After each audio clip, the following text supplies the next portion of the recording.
Total, O ano? 1 month na rin naman tayong magka-LDR. Gawa tayo ng savings account. Joint account ba? Tapos, yung hulog, hati tayo. Ay hindi. Ikaw lang Ganon. maghuhulog. Kasi ikaw ang OFW. Ako, wala naman akong trabaho, di ba?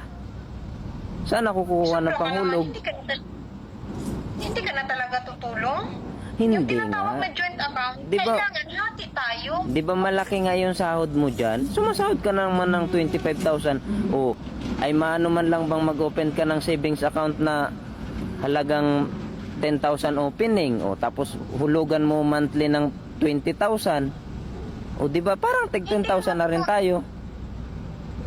Hindi yun matatawag na joint account. Kasi yung joint account, may hulog ako, may hulog ka din. Sa'yo nga lang, Diba? Ganun yun. hindi. Kunwari na nga lang galing sa akin, pero ikaw pa rin maghuhulog nung para sa akin. Wala naman akong trabaho. OFW ka naman. Kung ganun, ako na lang yung kukuha ng yung para sa akin. Ay, paano ako? Sariling panda.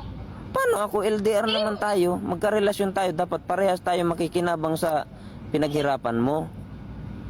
Sinisiguro ko lang ba? Malay mo, hindi tayo magkatuluyan. O, Wala, diba? wala ka bang tiwala sa akin? Ay, sus. Alam mo naman, yung ganito kagwapo, hindi na to maghahanap ng iba. Ikaw lang talaga, basta't may joint account tayo. Ay, hindi na. Naninigurado lang ako eh.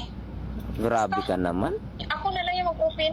Yung sarili ko na lang ba na hindi pwede. account. Hindi ako papayag dyan. Mag-break na lang tayo kung ganun. Ikaw. Wala Ikaw, mawawalan ka ng puging ka-LDR, bahala ka. Babay na.